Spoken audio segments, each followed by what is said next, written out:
Hi, everyone. Good evening. My name is Mel Harrington. I am the Assistant Director of Development here at ACR Health. And tonight we are so excited to continue this wellness journey that we have. Celebrating 23 years, we are doing 23 days of education, awareness, reintroduction of our agency to the community. And we're focusing on not only our partners and our sponsors, but we are really excited to focus on some of the programs that we have here at ACR Health. Tonight, I am very excited about this presentation. I've been waiting for it all week long. We are joined tonight by our comprehensive adolescent pregnancy prevention program with two of our staff members. We have Mary Laird here, who is our CAPP health educator. Let me say that again. We have Mary Laird, our CAPP health educator with us. And we also have Michelle Cartino, who is our CAPP program coordinator. So ladies, welcome.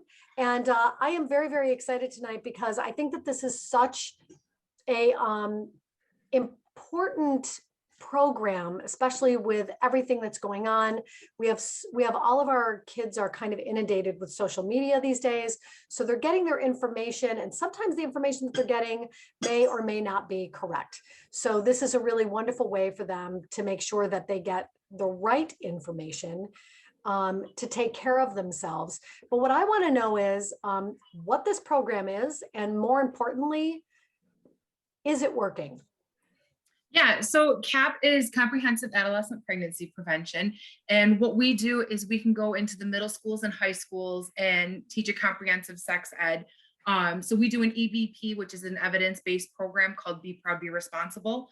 And we just service youth 10 to 21. So as long as they fall in that age range, we are happy to help and we're able to help.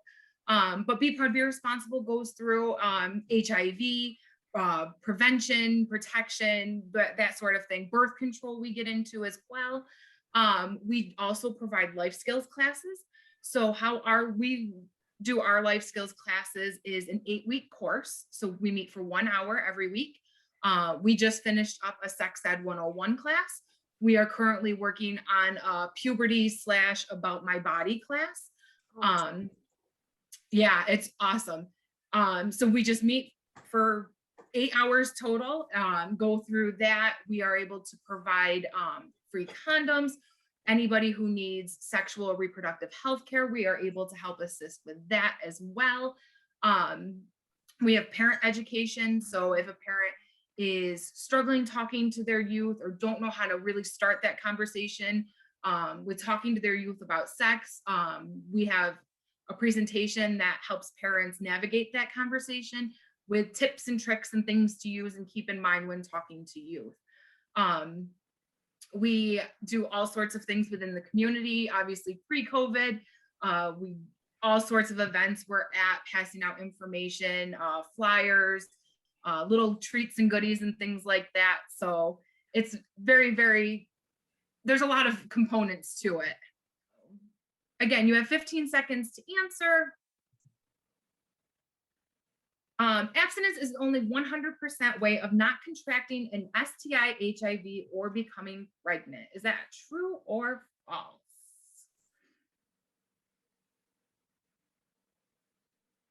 All right, time's up. And it is true. So when we talk about abstinence, abstinence is not participating in any sort of sexual contact, whether that's oral, anal, vaginal sex, that's abstaining altogether. So not doing any of that. And that is your surest 100% way of not contracting an HIV, STI, or becoming pregnant. We get to check out our leaderboard. All right. Next one, condoms are 100% effective with preventing the transmission of STIs. What do we think? Good, that is false. So the reason condoms are not 100% effective is because they do come with human error. So you don't put the condom on completely correctly. There's some air in the tip, whatever it may be. Condoms are more like 97 to 98% effective. So very high effective rate, but not 100%. Check out our leaderboard again. Everybody looks like they're on the board now. Great. Lambskin condoms are a good option to use if you or your partner have a latex allergy. So what do we think? True or false? Oh, sorry, my computer froze there for a second. There we go. Yes, so lambskin condoms are not a good option to use. The reason behind that is lambskin actually is coming from the skin of an animal. So there are little tiny holes in them, just like skin that's porous. So the sperm is not big enough to fit through a lambskin condom. However, HIV, STIs are. So that virus is small enough to fit through those holes. So you really want to avoid lambskin condoms.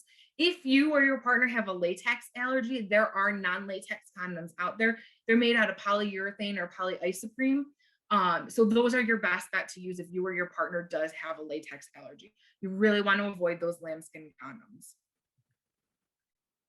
And it looks like we have somebody else on the board, another guest. Welcome. Thanks for joining.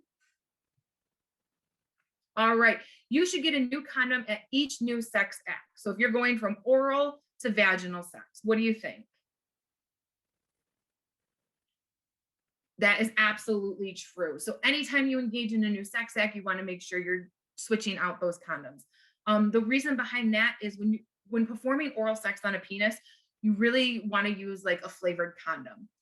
Those are designed specifically for oral sex. And the reason they're designed specifically for oral sex is because they come with sugars on them. Sugars inside of a vagina are not going to be a very good combination. So you're going to end up with an unbalanced pH level in the vagina that can cause yeast infections and things like that. So it's very easy to avoid that. So if you're going from oral to vaginal or oral to anal or even vaginal to anal, you want to make sure you're getting a new condom for each sex act. Good.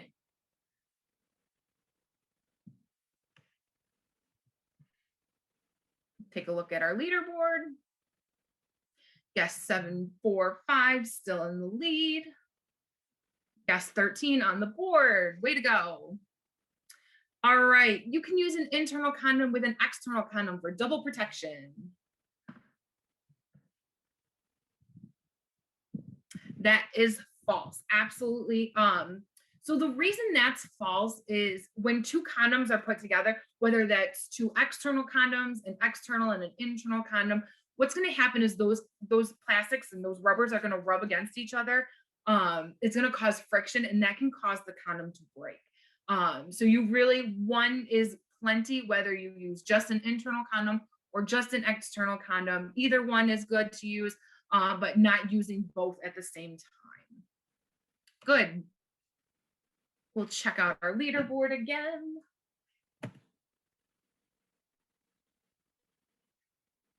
Yes, 745 still in the lead. All right. You can make a dental dam if you don't have one. What do you think? And that is true. So dental dams are very difficult to find. You don't want to order them online and have a box of 100 show up on your doorstep. That's totally understandable. You can get them from us for free by filling out the request form on our website. Or you can make a dental dam if you don't have one. So what you would do is you're going to check the expiration date on, you're going to use a regular condom and regular external condom. Check your expiration date. Check and make sure that you can feel that air pocket just like you would be if you were going to use that condom. And then what you do is you cut a slit up the side with a pair of scissors of the condom. You're going to cut the reservoir off the top and you're going to unroll. And that's going to provide you with a homemade dental dam. So if you don't have one, you can absolutely make one. And that's going to protect you and your partner if you're engaging in oral sex on a vulva.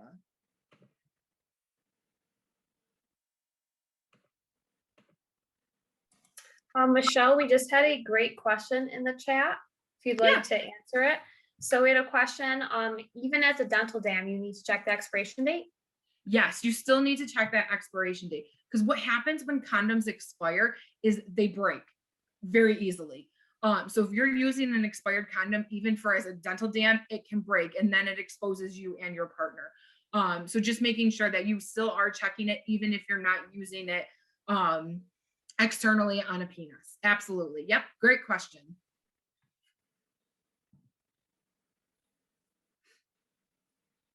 We'll check out our leaderboard. Guest 745 still in the lead. Shelby right behind.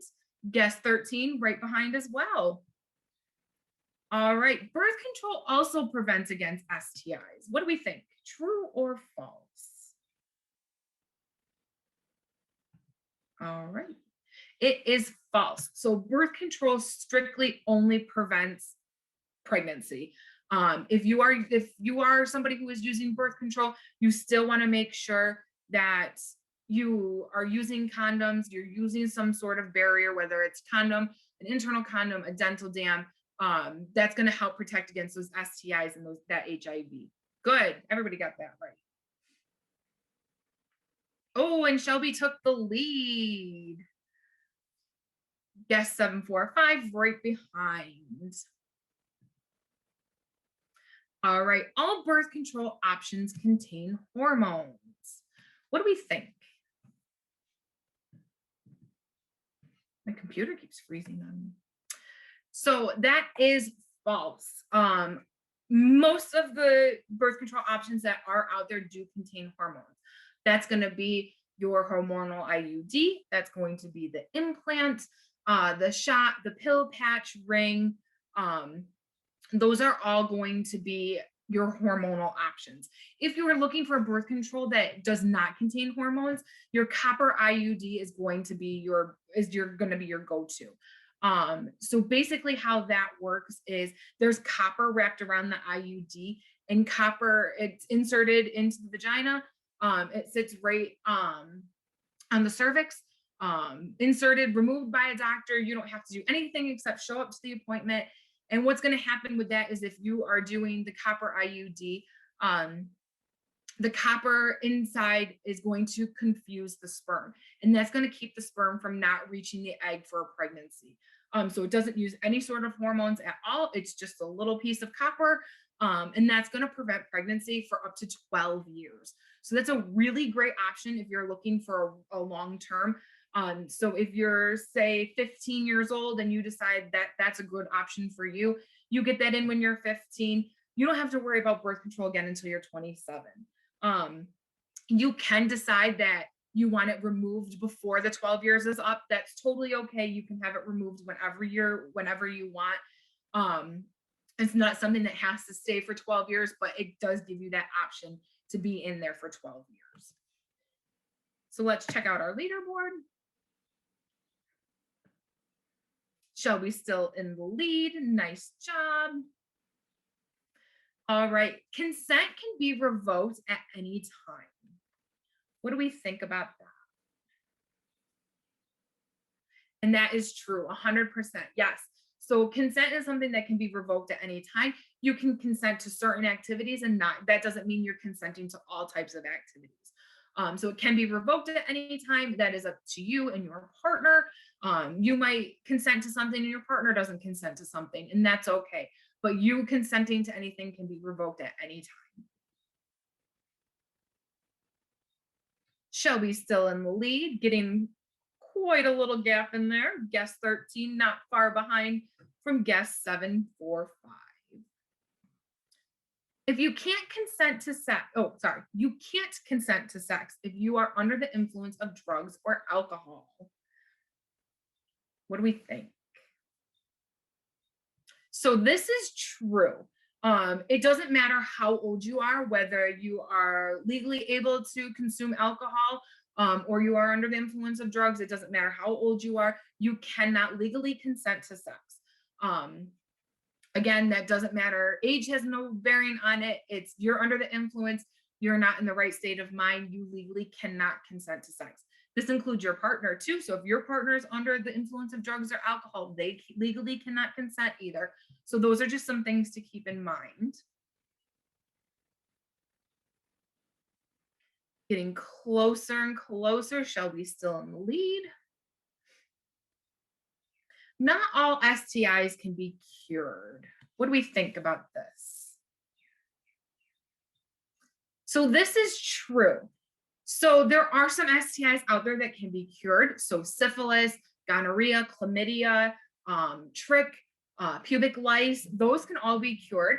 But things like HPV, HIV, herpes, those are all STIs that are not going to be cured but treated. But there are STIs out there that can be cured. That's why there was a big shift in focus from calling them STDs to STIs. STDs, sexually transmitted diseases, carry this negative connotation. And there were some that can be cured. So the move to STIs doesn't give that such a negative connotation. And a lot of them can be cured with a simple antibiotic. Shelby still in the lead. Guess 745 and guess 13 right behind. You have to pay to be tested for STIs or HIV. What do we think about that one? This is false. So not only does ACR Health offer free and confidential STI and HIV testing, but places like the health department, your doctor's office, they all can test you for STIs or HIV free of charge. So there are a lot of resources out there, not just us, but there are resources out there that can help you with this as well. Ooh, Shelby taking a big lead. Guess 745 right behind and guess 13. All right. Minors' rights allows people under the age of 18 to make decisions about their sexual health without their parents' permission. So this is true. So there is a law in New York State called Minors' Rights to Reproductive Health Care. And what that states is that anybody under the age of 18 has the ability to make the decisions about their sexual health without parents' permission. So if that individual wants access to birth control, testing, anything like that in regards to their sexual health, they do not need their parents' permission. They can just go in. If they're worried about insurance, there are programs out there that will help cover those costs. So they might have little to no costs for their birth control, depending on what option they do. So there are things out there to make access to reproductive health care for minors accessible. Michelle, we had a comment in the chat. I was wondering if you'd like to touch on a little bit more. I think it was in regards to the previous question, but definitely ties into this one. And that's about the confidentiality in testing. Yes, so testing is confidential. They're not going to call and share your results with anybody. They are not going to share your information at all. Testing and minors' rights is completely confidential. So just like with minors' rights, that is confidential. They're not going to contact your parents. That is all between you and whatever provider you're seeing. So yes, absolutely. We also had a question, and this is one that, you know, we don't know the exact number, but I think is a good thing to talk about. And that's how many youth under the age of 18 know about their rights in regards to reproductive health? That is a great question. I don't know if there is an exact answer for that. I know that as educators, when we go into schools, we do, talk to youth about this. I know in my personal life, I have talked to parents about this. So we do as educators do talk to the youth about this. I don't know about anybody else. I'm sure they've had conversations similar in their personal lives as well, but it is something I wish I knew as a kid, if it was, an option for me back then. But yeah, we do work to get the word out on that. Great question.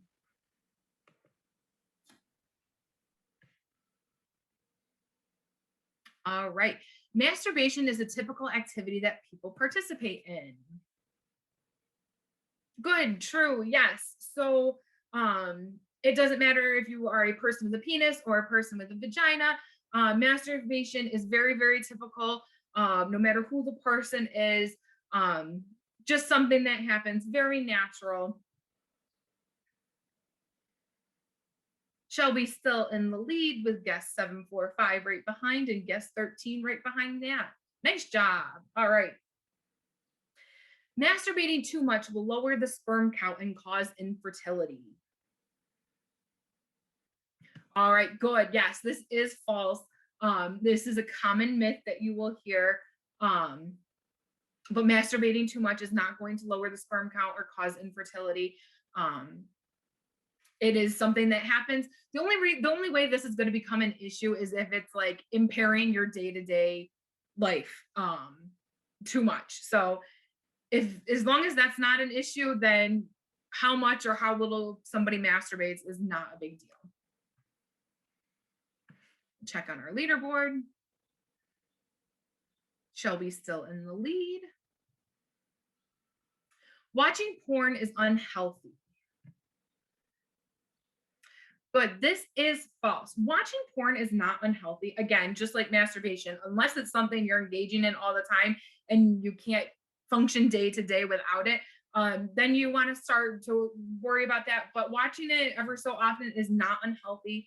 The thing is if you notice that maybe your youth is watching porn or come across it in conversation, maybe just having a quick conversation how porn is unrealistic. And this is one of the tips we give during our parent presentation.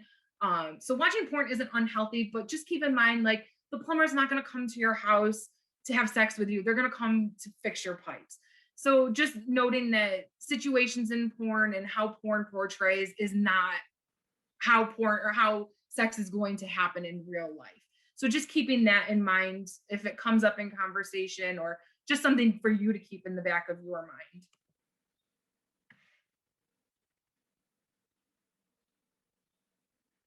Shelby's still in the lead. People can die from AIDS. What do we think?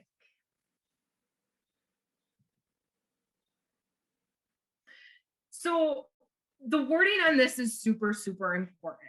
So people aren't going to die from AIDS. They're going to die from opportunistic infections as a result of AIDS.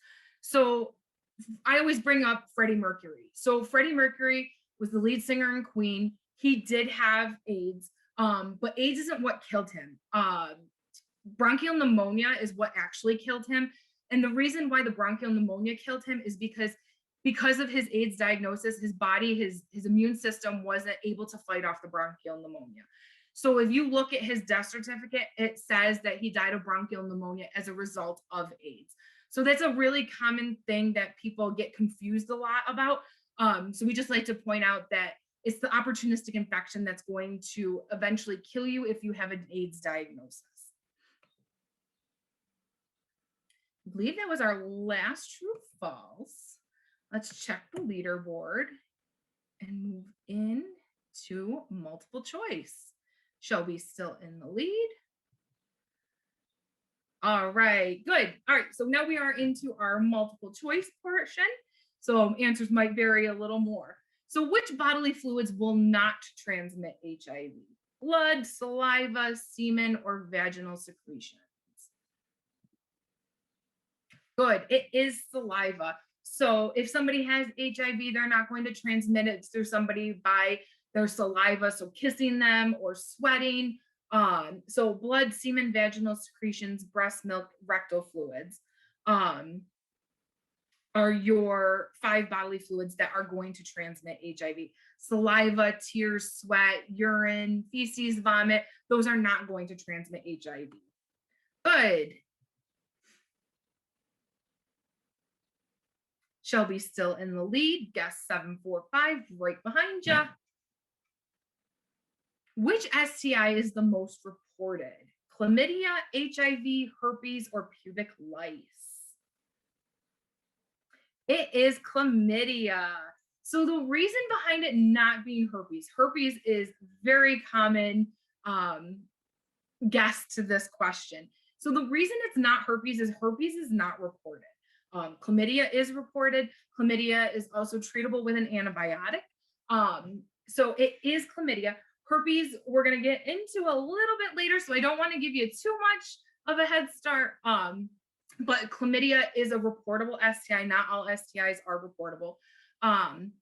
So herpes is not a reportable STI. So you would think it would be the most common, but again, not reportable. Shelby in the lead again. Guess 745 right behind, and guess 13 right behind that. Which STI's nickname is the CLAP? Chlamydia, gonorrhea, herpes, or HIV? So it is gonorrhea. So the reason gonorrhea has the nickname of the CLAP is back in the day. So what can happen with gonorrhea? So gonorrhea, chlamydia, syphilis, they can present without symptoms. So what happens with gonorrhea is in a person with a penis, the penis can fill with pus. So back in the day when that would happen to somebody, the best way they assumed would be to get the pus out of the penis. So what they would do is open a book. It was usually the Bible because that was the biggest book at the time. They would place the penis inside and clap the book shut. So they assumed that by doing that, they would rid the penis of the pus and the person would be cured. However, we know now that is not how that works.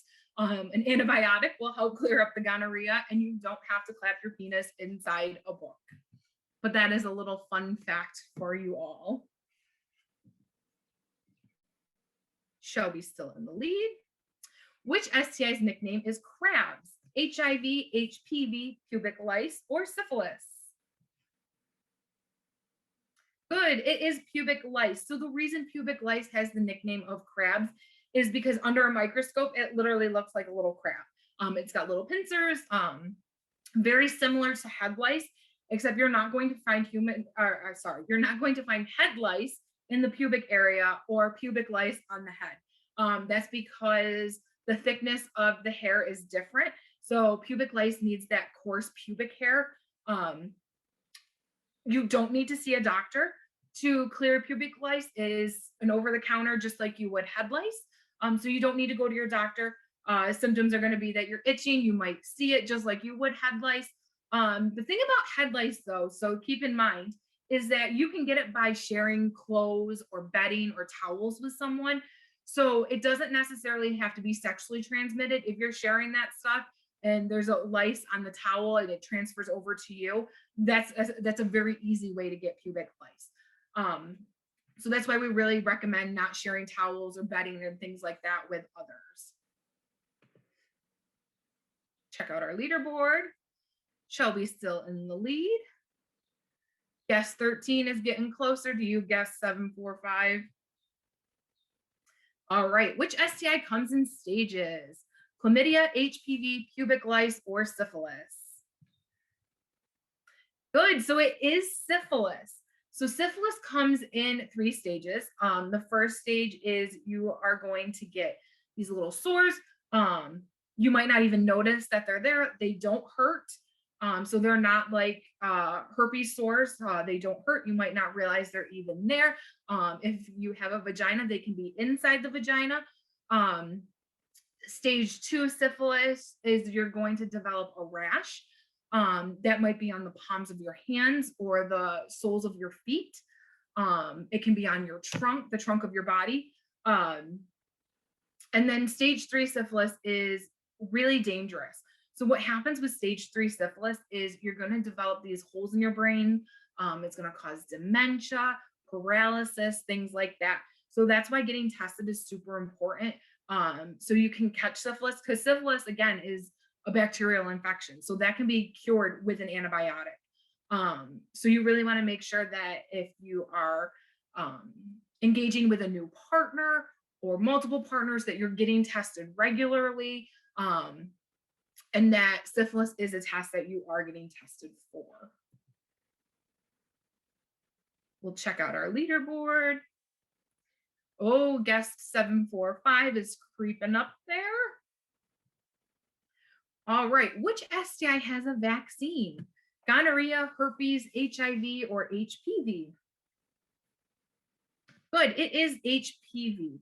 So HPV is the human papillomavirus, and the vaccine behind that is the Gardasil shot. So what that does is the goal is to get that before you're sexually active. So doctor's offices usually give it to youth about anywhere between 9 and 11. Depending on when you get that shot, The earlier you get it, it's a 2-series shot. If you get it a little bit later, it's a 3-series shot. So what that shot does is it helps protect you against certain strains of HPV, those strains that cause cancer, so cervical cancer, things like that. That Gardasil shot is going to help protect you against those. With HPV, 10% of people develop warts, genital warts. That it's not going to help protect against the warts, but it's going to help protect against those cancers. So if that's something that you or your youth might be interested in, that is an option as well. Shelby's still in the lead, and our 2 guests are creeping up. All right, which STI comes from the same family as chickenpox? Chlamydia, gonorrhea, herpes, or syphilis? Good, so it is herpes. So with herpes, there is a huge stigma around herpes. The thing about herpes, though, is the only thing that it does to your body is causes sores on your genital area, or the cold sores. In regards to your health or anything else, it does nothing else to your body. So there is this huge negative stigma around herpes. But herpes comes from the same family as chickenpox. There is a whole bunch of other things that fall in the family of that virus that don't have this huge stigma around them. So we really like people to know this to get rid of that stigma of herpes. Yes, 745, you're getting closer. Nice job. All right, on average, a person will have 3 of these in their lifetime: infections, types of birth control, partners, or STIs.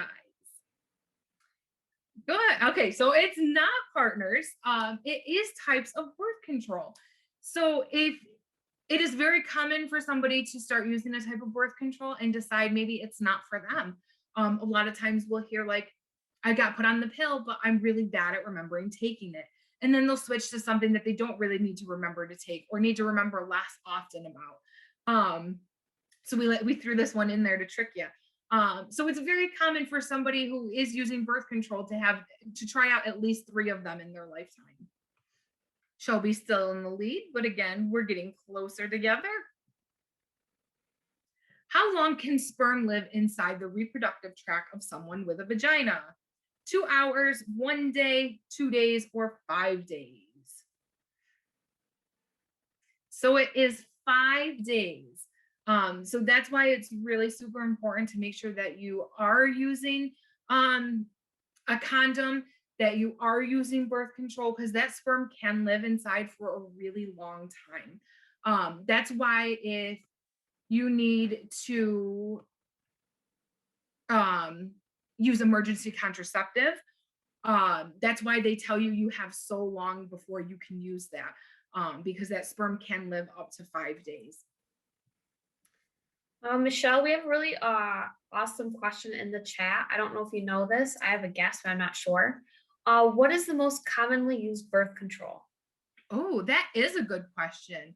I don't know. I don't even know if anybody actually keeps track of that stat. See, my guess is the pill, only because that's what people know the most. But it's also been around the longest, I believe, as the ones that are most effective. So I'm not entirely sure.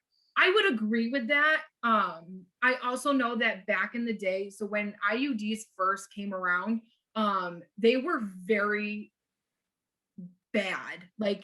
They were not as effective as they are, and they were causing a lot of problems. IUDs today, excuse me, IUDs today are highly effective. They are very, very, very safe to have in your body. So I know that when the new IUDs came out, there was a lot of reluctancy from people who experienced IUDs back in the 70s and 80s.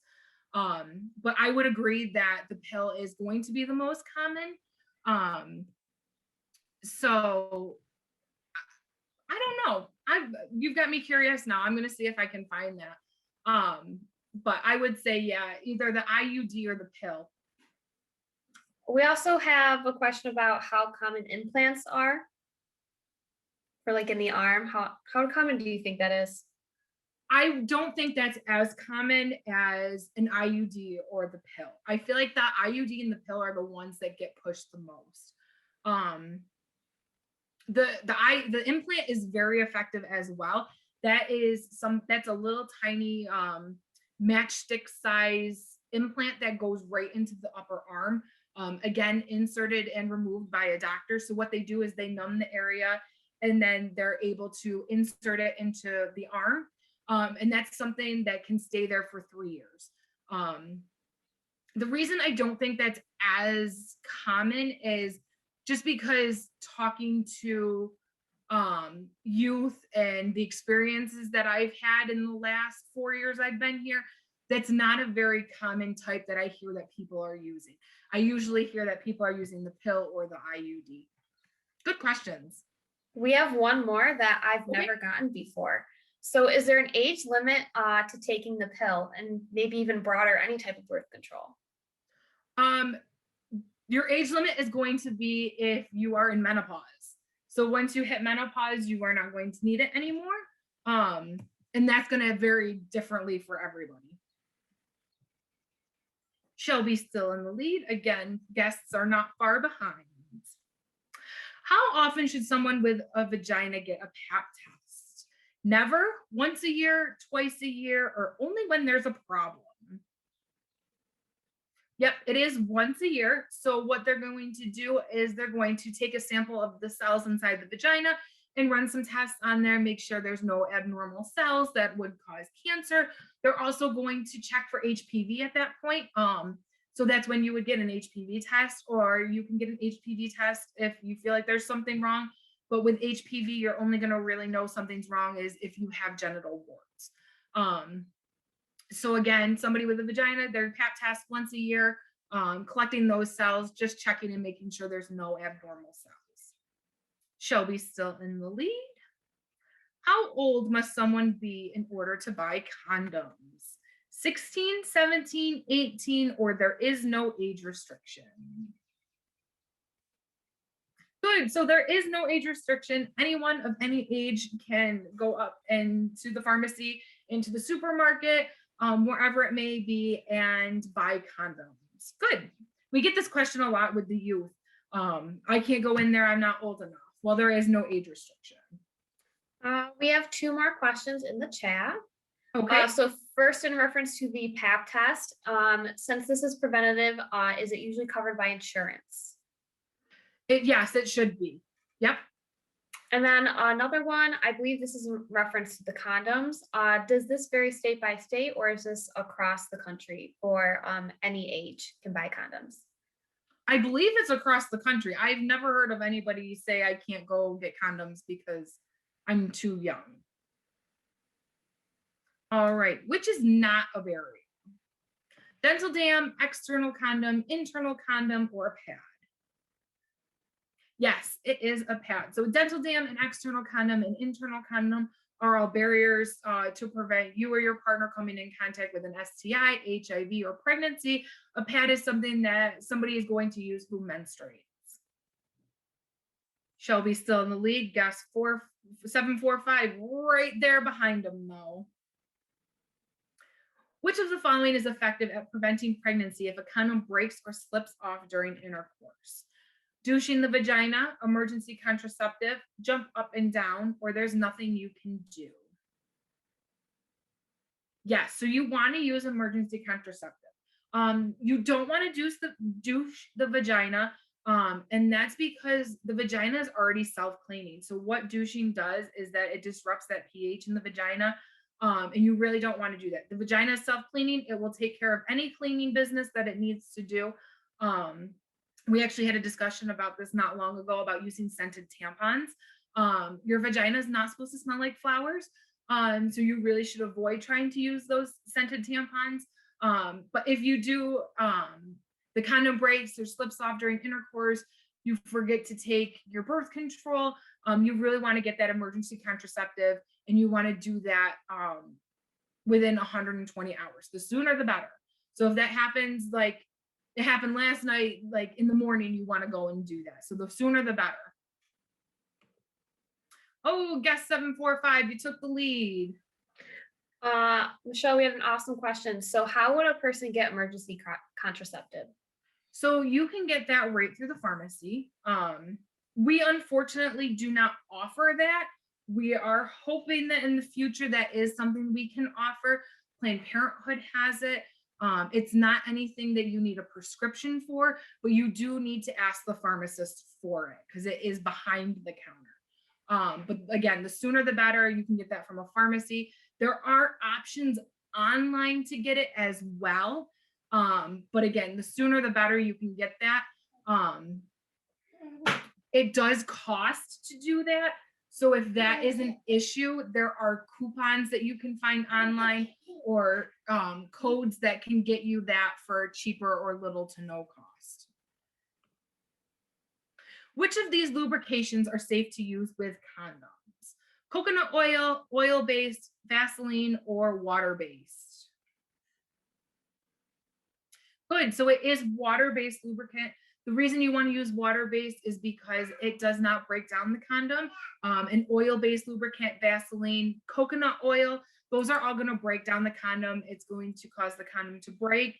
And then it exposes you and your partner. So you really want to make sure you're using a water-based lubricant.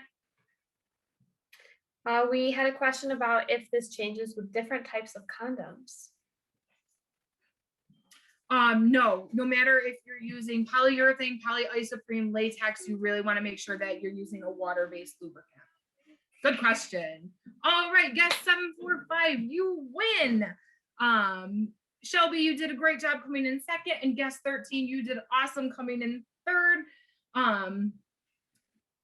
So I do have a chance. I know questions came through during the presentation. There is a chance for you to ask an anonymous question if you need to. If not, I would really like to put up, I'll give you a minute just in case there is, but I also have a way you can connect with us after this. I have a couple of questions, if you don't mind. Yeah. Just about our program in general. Because I know that Absolutely. you guys are going into the classrooms, right? So I mean, obviously not during COVID. You've been turning it into a virtual experience. But I'm just curious about a couple of things. So when you go into the classrooms and you're talking to youth, depending on the age or whatever, do you find that they know a lot of these answers, or do you find that a lot of this is brand new for them and this is the first time they're learning about this? So it really depends on the school district. So we find that sometimes the teachers use us and our presentation as like the introduction to their HIV sexual health unit.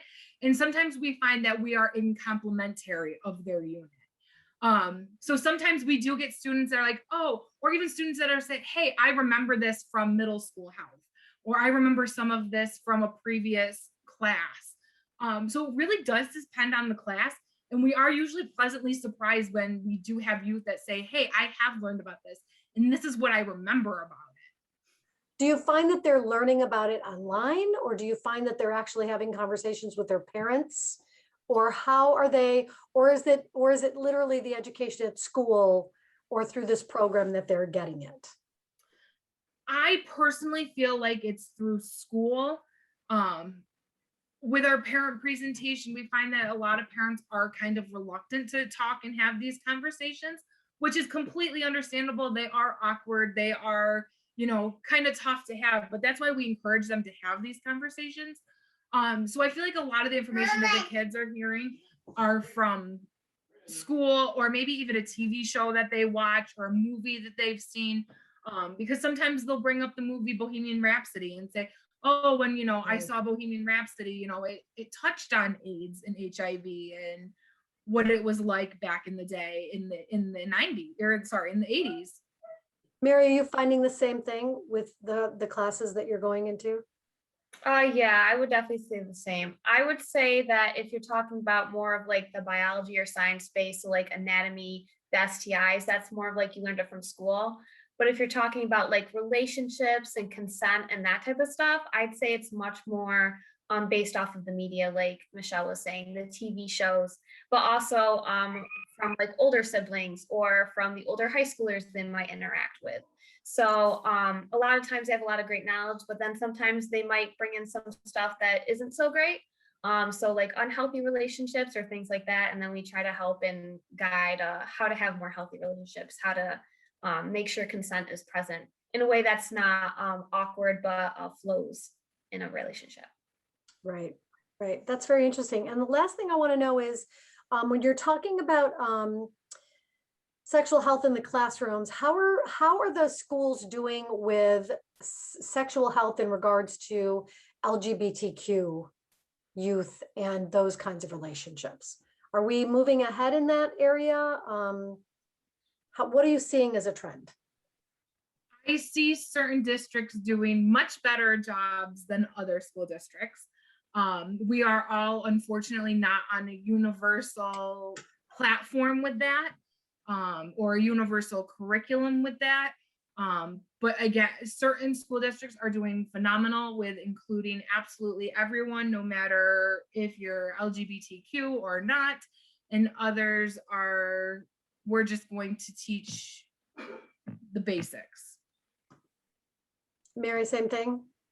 Yeah, I would say the same thing. What we do to try to combat that is we try to make sure our language is inclusive as possible. So even if we aren't outright saying like LGBTQ stuff, we're trying to make sure we say partners, not boyfriend and girlfriend.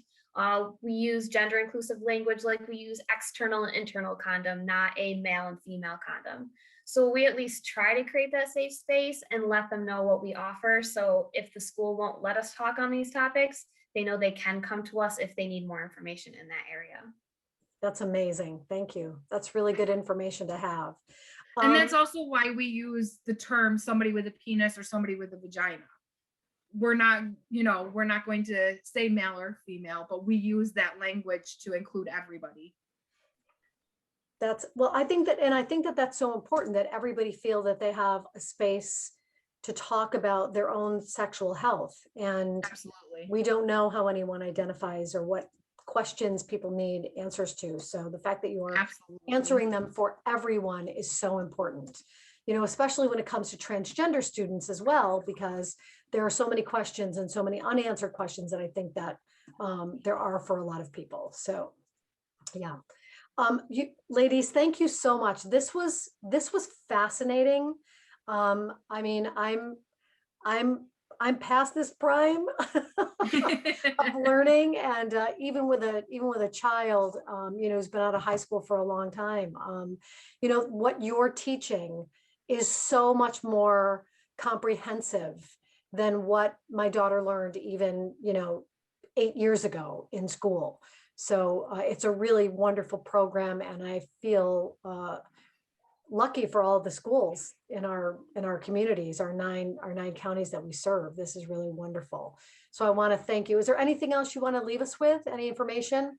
I just have up the ways to reach us. So we are on all social media platforms: Facebook, Instagram, TikTok. We have our YouTube channel, and then you can always reach us by calling or texting the number at the bottom of the screen.